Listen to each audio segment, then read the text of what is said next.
Bonjour Assia. Vous allez bien? Vous mettez vos affaires dedans? Au cours La Traverse, le rituel matinal est immuable. C'est le directeur en personne qui accueille chaque élève d'une poignée de main. Vous pouvez enlever le gant? Ouais. Super, super. Après le week-end, c'est l'heure des retrouvailles avec les maîtresses. Ça va, Majana, mon Aïcha? Nous vous souhaitons la bienvenue ce matin dans l'école. Nous espérons que vous avez passé un bon week-end. À tour de rôle, chaque lundi, 3 élèves sont choisis pour procéder à la levée des couleurs. Au drapeau, j'appelle Adèle, Kalissa et Moussa.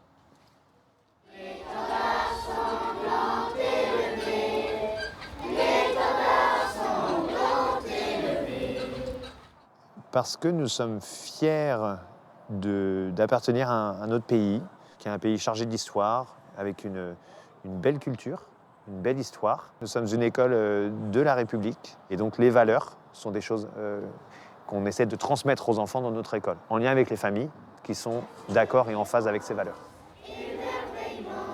Ici, l'on chante non seulement la Marseillaise, mais aussi l'hymne de l'école. On nomme 4 valeurs dans l'hymne. Il y a persévérance, émerveillement, service et bienveillance. Et tu sais ce que ça veut dire, tous ces mots-là? Oui. Qu'est-ce que tu en penses, toi, de l'hymne de l'école? J'aime bien, parce que ça représente bien l'école. Seulement 71 élèves de la maternelle au CM2, soit 10 enfants par classe. Ce matin-là, les plus petits vont apprendre à compter. Vous allez vous positionner sur le 5. J'ai entendu 0, 1, 2, 3, 5. On recommence.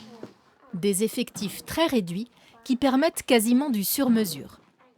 Pour mieux s'occuper des enfants, je pense que c'est vraiment impératif. On n'a pas la chance partout de pouvoir faire ça, mais là, vraiment, c'est l'idéal.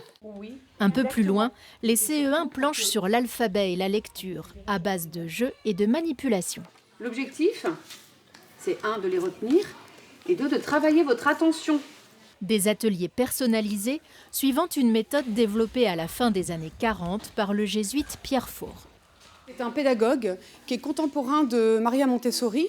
Donc c'est sensiblement la même démarche intellectuelle qui va être plus sensorielle, un peu une démarche empirique pour l'enfant, donc dans le biais du toucher, de la manipulation, pour venir consolider toutes ses connaissances et venir renforcer ce qui peut être appris en collectif, en classe, de façon classique comme nous on le connaît. Pour le cadre général, vouvoiement de rigueur et uniforme obligatoire. Une discipline qui ne rebute ni les enfants ni les parents, bien au contraire. C'est important pour eux, ça leur permet d'avoir des règles et du coup d'être plus calme en classe et en même temps d'être plus attentif. Donc c'est comme à la maison en fait. S'il y a un cadre pour l'enfant se sent important.